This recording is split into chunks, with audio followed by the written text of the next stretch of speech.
Most people assume love begins with blood, but for Evan, Bossy, love began in grief and in promise.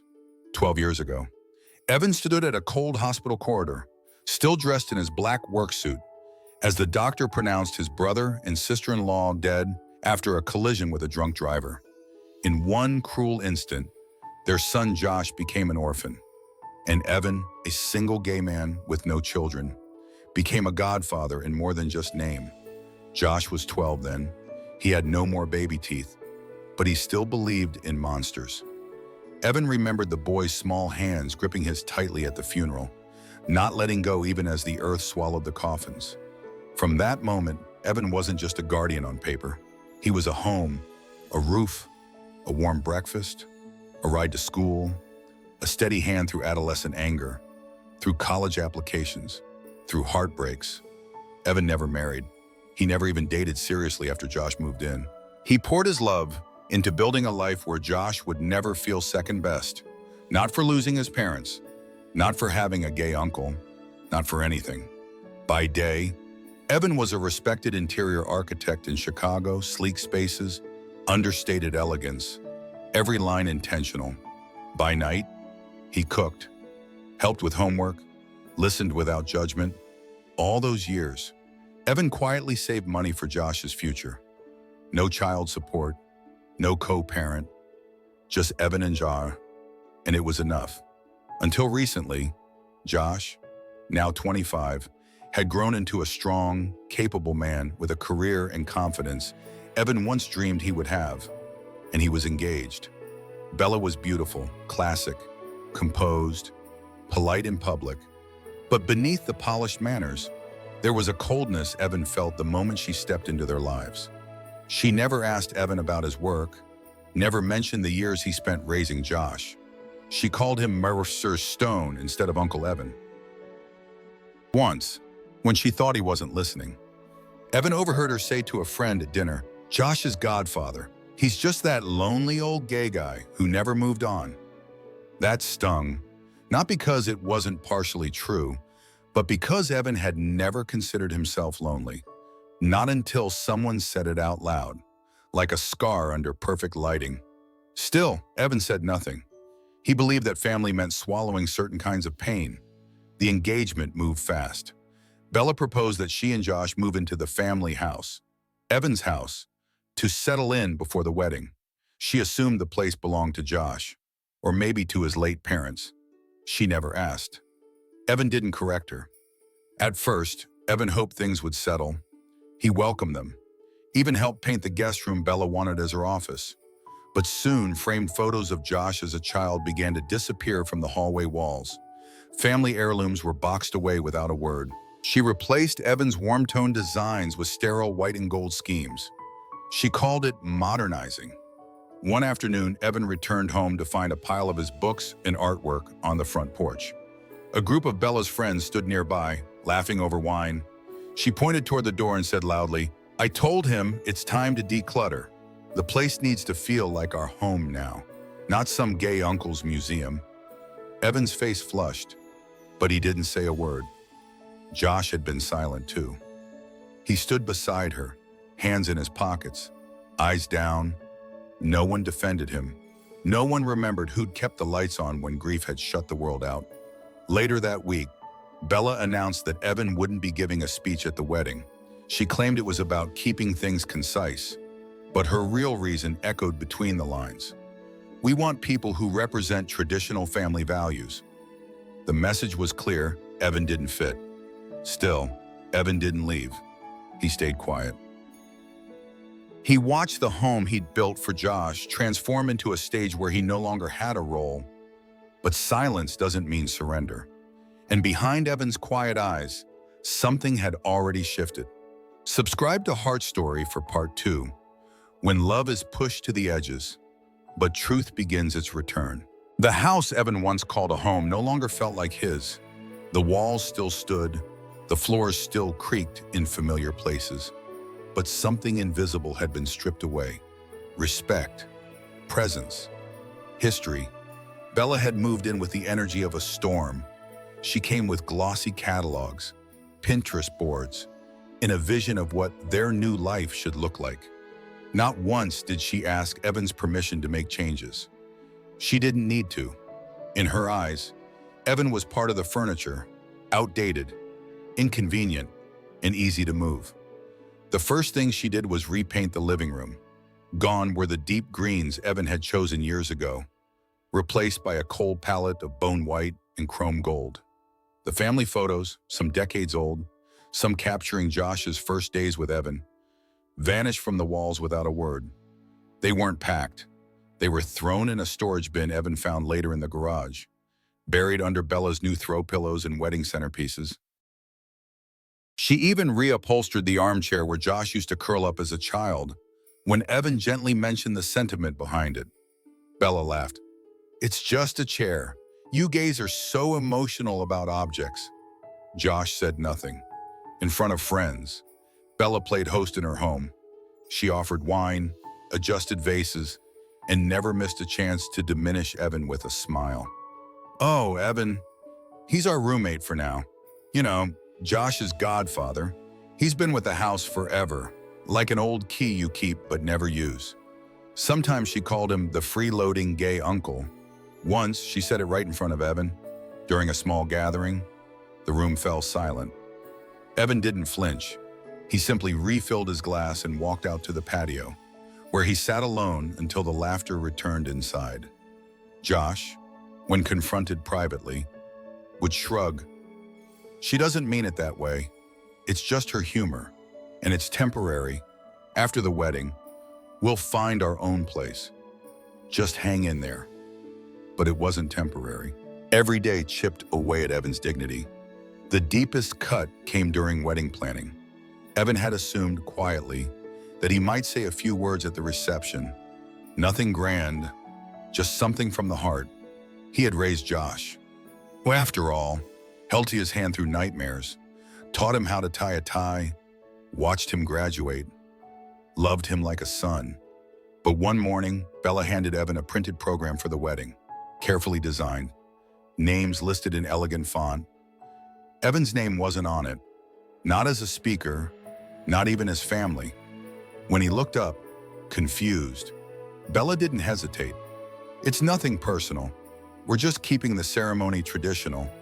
You know, people get uncomfortable when speeches get too off topic."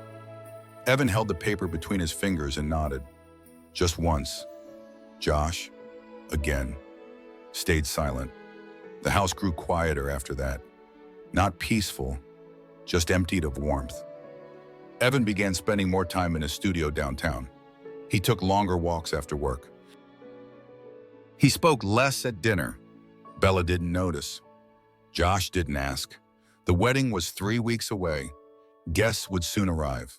The house would be filled with toasts, music, declarations of love. And Evan would be there, not as a father figure, not even as a friend, but as a tolerated shadow in a corner. He had lived his whole life trying not to be a burden. He'd built this home, piece by piece, not just with wood and color, but with memories. And now those memories were being painted over, boxed up, erased. But there were things Bella didn't know. There were papers she hadn't seen, promises made long before she appeared. And Evan, servant Evan, was done letting silence swallow his story. Rain fell in slow, deliberate sheets across the windows of the P.M. as Evan returned home that night. The city lights blurred behind the drops. Each flicker distorted like the memories he was trying not to feel. It had been a long day at work, followed by dinner alone. He hadn't been ready to go back, but it was still his house, or so he told himself. When the cab pulled up to the curb, something felt wrong before he even stepped out. The porch light was off, though it always stayed on for him. He climbed the front steps slowly, umbrella tucked under one arm, and reached for the key that had opened that door for over a decade. It didn't fit. He tried again, a second time, then slower, more carefully. Still nothing. The realization came not as a sudden punch, but like a slow suffocation. The locks had been changed. For a moment, Evan just stood there, Tuma. The rain tapped softly on his shoulders. Inside, through the frosted glass, he saw faint movement, shadows crossing the hallway. Someone had turned on the hallway lamp. Someone had heard the key fail to turn, but no one came to the door. When he finally called Josh's phone, the answer came with an explanation rehearsed too well. Bella needed space before the wedding. She felt stressed with all the chaos. She wanted clarity, calm, control.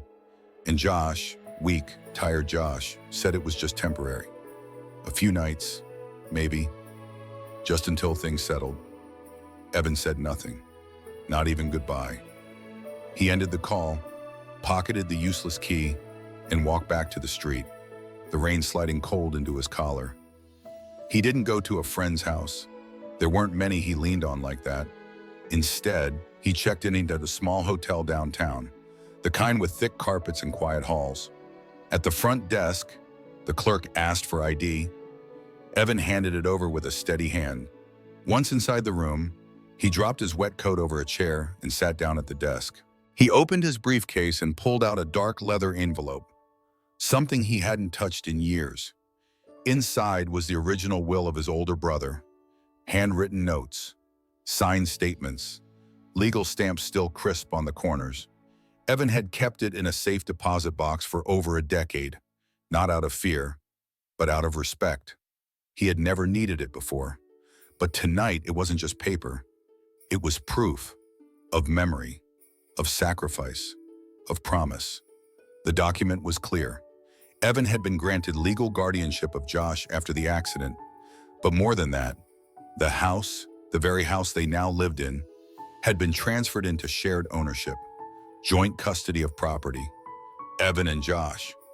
Not Josh alone, not Evan as guest, not Bella's playground. And buried in the second paragraph, in a clause most people would miss, was a condition.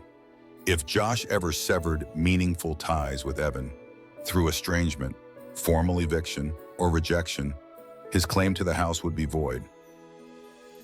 Evan would retain sole ownership. It was something his brother had insisted on, a safeguard. "You'll be the only one left to raise him," he had said during a quiet conversation at the hospital years ago.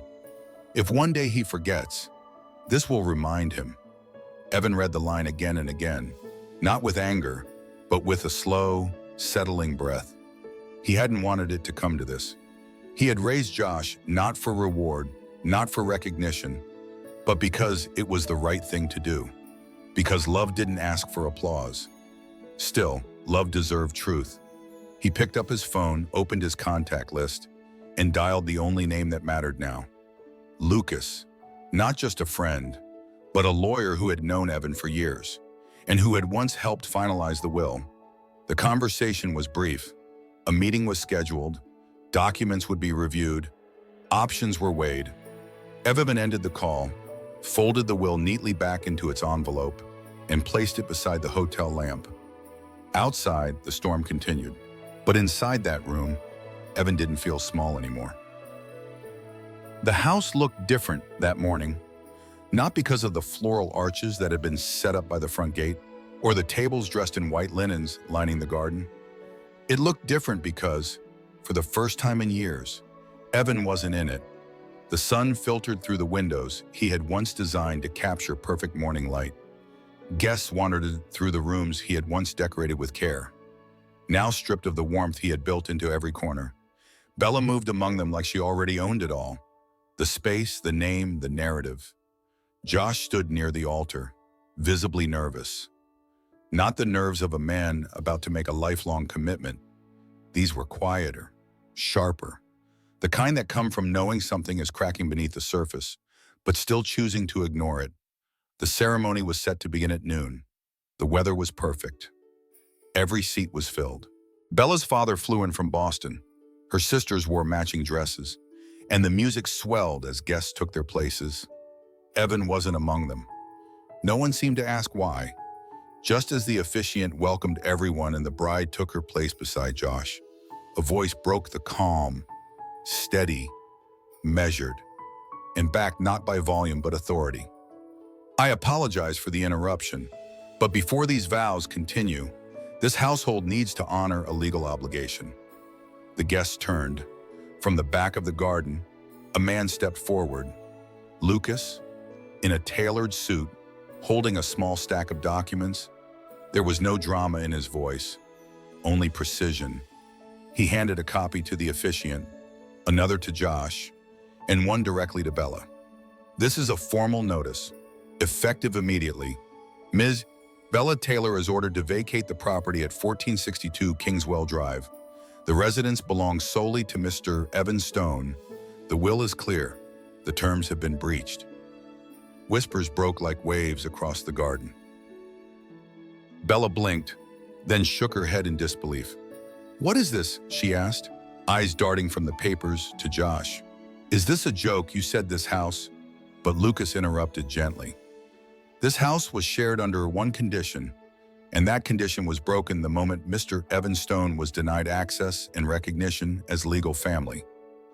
There was no need for further explanation. Every guest could feel the air shift. Then, from the back steps of the house, from the shadows of the hallway he had once called home, Evan appeared. Not dressed to impress, no spectacle, just a quiet, composed man walking toward the altar he had never been invited to. He stopped a few feet away from Josh and looked at him. Not with resentment, not with pain, just the kind of quiet that follows when a heart finally stops expecting more. "I raised him when no one else would," Evan said, his voice low but resonant. "But he chose someone who sees me as less than human."